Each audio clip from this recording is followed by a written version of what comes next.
Hey there, comic friends. I'm Travis, and it's What the Fugue, where I talk about what's going on in my world of comics, just kind of in general. I'm a bit disheveled, whatever. Pardon my crooked beard and my crooked mustache and my messy hair.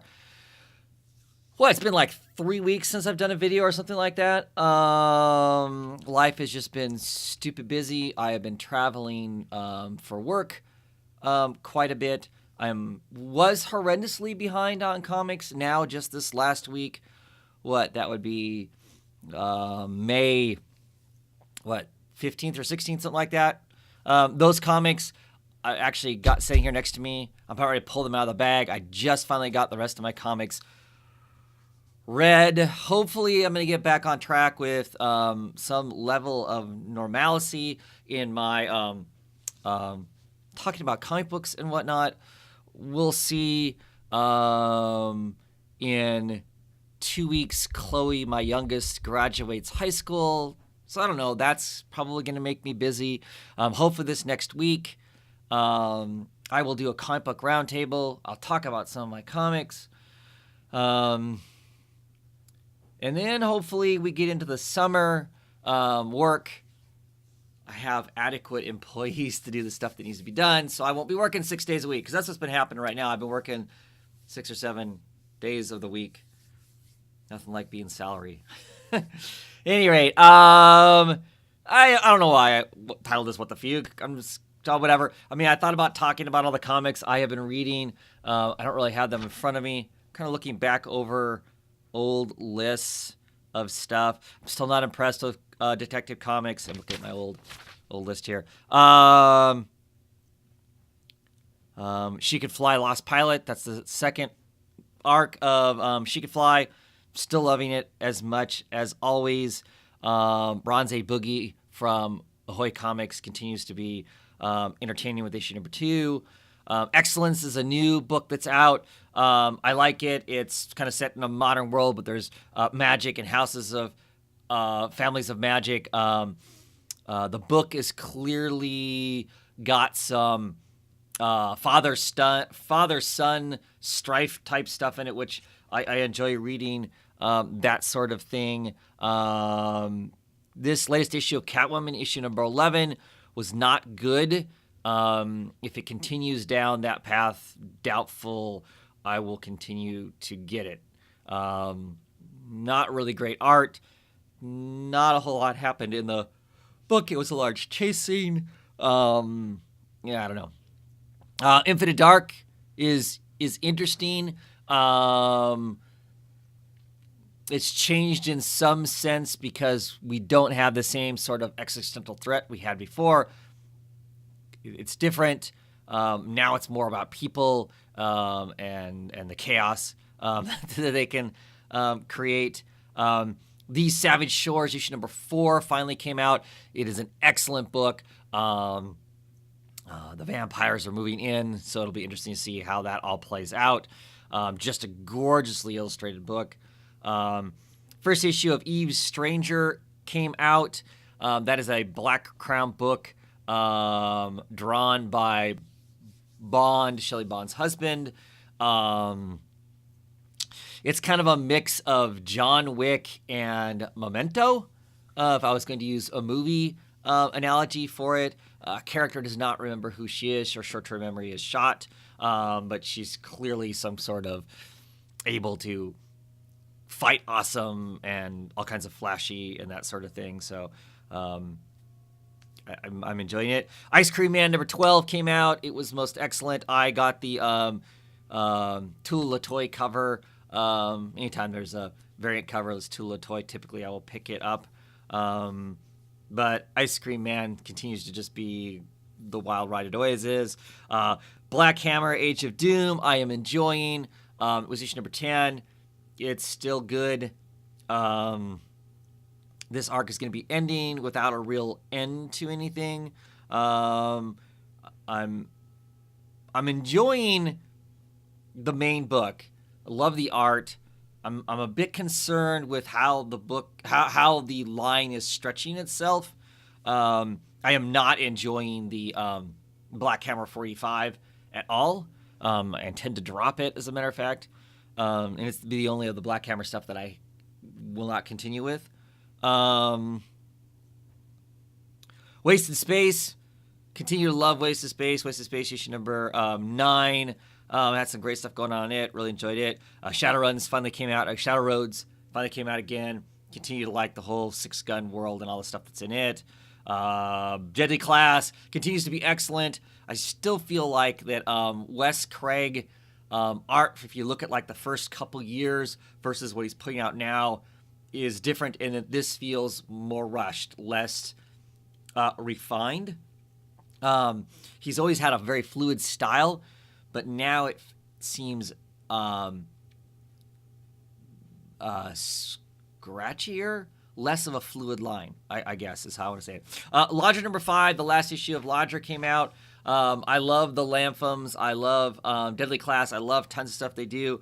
I really like the last issue, but there's a lot of stuff in between that doesn't make a whole lot of sense to me. So anyway, let's talk about the books I'm going to be reading this week. Hopefully I'll have done, and I will talk about on Saturday. Of course, I got my comics. I actually got my books. What would have been early, I got them on Thursday. It's Sunday, and I'm talking about this stuff now. Along with my comics, 13 issues this week. I also got more comic book shirts to add to my list. These are nice and wrinkled because I've been folding them up. The first family of comics, Saga. Closest I'm going to get to Saga these days. I still doubt the comic's actually going to come back, but at any rate, absolutely love that. And because you can't get enough Saga shirts, right? Prince 4. Like that shirt too, just because it doesn't tell you anything. Yeah, I love it. It's cool. Yeah. More shirts. I could probably go more than a couple months now and not wear the same comic book shirt. That's pretty sad, huh? Anyway, let's see what we got this week. For you as little as possible. Get back into the swing of things. American Carnage, issue number 7. That is a great cover. A little bit of addiction going on there. I don't know. Does that mean he goes back to actually being an addict? He's faking he's an addict. Or is it just kind of imply that he goes that much deeper undercover, that he's basically, for him to go to the next level, to get the information he needs to do the stuff he needs to do, he's potentially going down the road you can't return from, which is a story we see fairly often with undercover people, I guess. It's still, to me, it's still an interesting road to see someone go down. So I look forward to checking that out. Aquaman, issue number 48. This is the beginning of a new arc, I believe, into the jaws of Mother Shark. It's still dealing with the story that Kelly Sue DeConnick is telling. I'll get it for a little while longer, see what this next arc is like. I haven't been super impressed. I haven't hated it, though, either. Totally get why, if you're a pure Aquaman fan, that would not necessarily be the book for you, or the book that you were expecting. Issue 71 of Batman. I have been enjoying Batman. Finally, we're going to get Thomas Wayne and Bane. I don't know. We're going to try and break the bat. This one's Home Invasion. We'll see what's going on in that. I'll have some good Janin art in it. So, see what that's going to be like. Daredevil issue number 5. I have been enjoying Daredevil. These covers are just excellent. Nothing exceptional about Zardowski's Daredevil. It's more Daredevil kind of going down the dark and grim road that Daredevil tends to go down. But I am enjoying it. The Tichetto art is excellent in it, so that makes it a bonus too. Gideon Falls. What is this? Issue number 13? There's the face. See the face there? Yeah, I'll see where this goes. It's, characters have flip-flop realities. So what is next? What is next for Gideon's Falls? I am really curious to see. High Level, issue number 4. I liked last issue a little better than I have the others. Still not super interested in it. Still has some comic design that I don't particularly care for. Some kind of talking head stuff. And normally inside of a comic, I don't mind talking heads. People will know me from a long time ago. I complain about talking head covers, which are a thing. I do like that cover, but the cover's not what the art on the inside looks like. So we'll see. We'll see. I'll read it because, like I said, I get it 50% off, so cheaper for me to buy it than to not get it and not get the bundle. So the Immortal Hulk, issue number 17. I continue to dig this book. I'm really excited to see what is going on. That's a great cover. Reflection there of the Hulk. Looking forward to seeing what is going on, with the Hulk at this point. I don't know, just really rich and really cool. Bennett art is just next level in it too. Another book talking about art. Ian Burcham. This is issue number 3, chapter 3 of Little Bird. This dense book. Super pumped for it. It's a dark dystopia where basically North America has been taken over by some religious zealots, and the Canadians, what's left of a group of Canadians, are fighting back, sort of a thing. It's got some Native American hints in it, but the art, like I said, the art is just gorgeous. Like I said, it's a dense, hefty book for $4. It's that Ian Burcham art just makes it a super deal right there.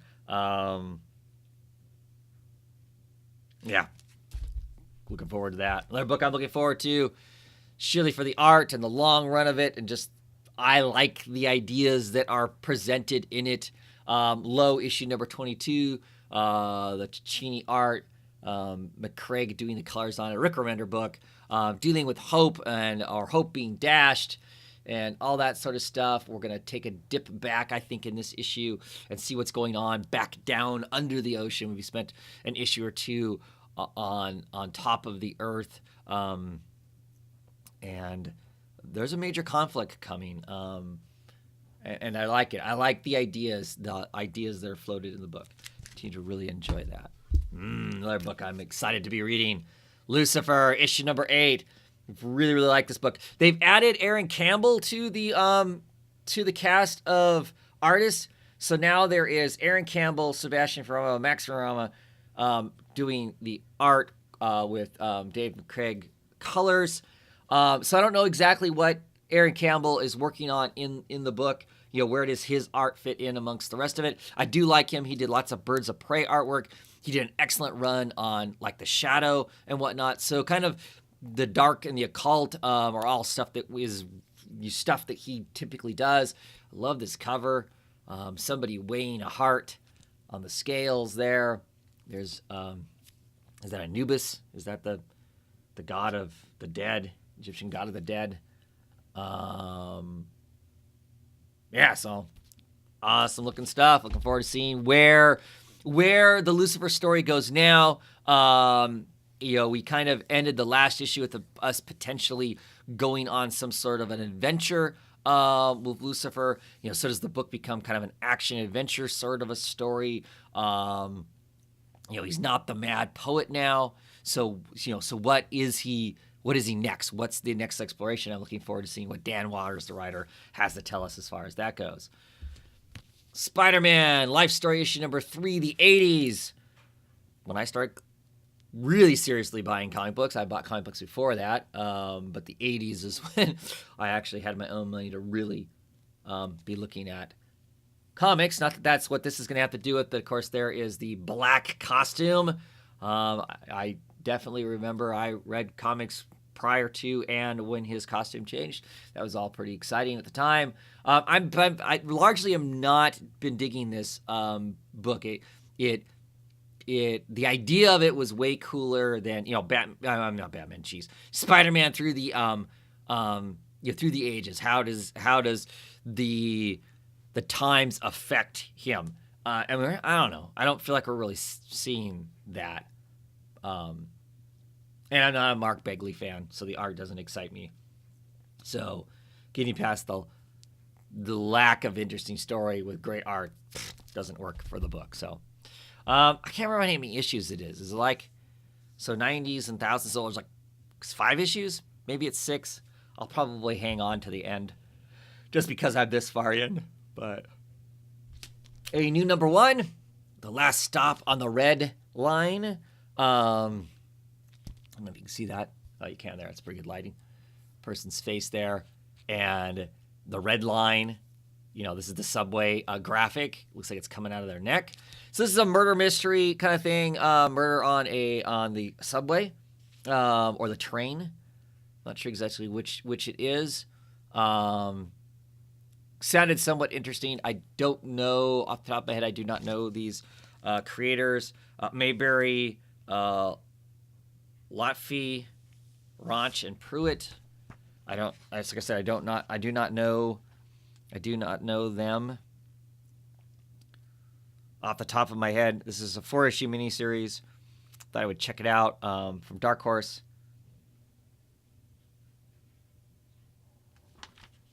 So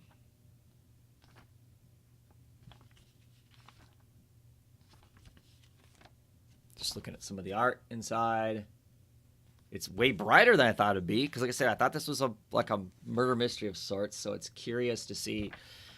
Nice, bright-looking art, but it clearly gets insane. I mean, check that out. So, Detective Migdalia Torres investigates a vicious strangling on a Boston subway car. A chance encounter with a vagrant named Yusuf sheds light on a case cast in darkness. And Kelly Sudakonic's little blurb on the back of it is paranormal psychodrama with a Lovecraftian twist. So, I like kind of occult-ish type thing, so I'll check that out. Ooh, super excited about this. Fair Lady issue number 2.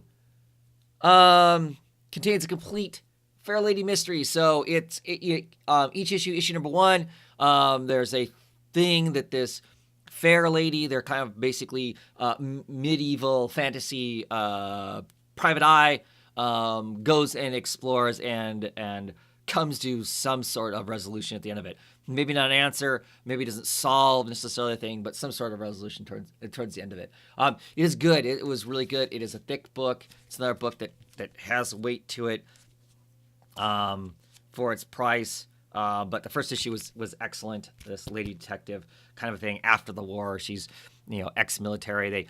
They kind of joke about it being kind of Magnum PI like. Back in the day, I did enjoy Magnum PI. I can't imagine going and watching it now. But I kind of like the premise of it. There's this kind of, if you read enough of it, there's more story to the cast of characters. But each story also is going to tell you a contained story. So if you're in it for the long run, you're going to learn stuff about these characters, these recurring characters and the world they live in and all that sort of stuff. But at the same time, you can pick up a single issue of it and have some sort of mystery presented and resolved in some sense at the end of it. So I like that format. I like that way of storytelling. It makes me really enjoy serialized comics because then it feels like each issue matters as opposed to just purely being written for the trade because that's where the reality of the money is for most of these creators and whatnot. And the publishing companies too. Anyway, that's it. Thanks for wasting 15, 20 minutes of your time watching me blather and look like a mess. Like I said, hopefully end of the week I am back and then hopefully we get into the summer. My life levels out and I'll talk more comics. I have these plans, and I just haven't been able to execute them to talk more comics. And hopefully that's coming at some point. Anyway, have a great one, everybody. Until the next time, take it easy.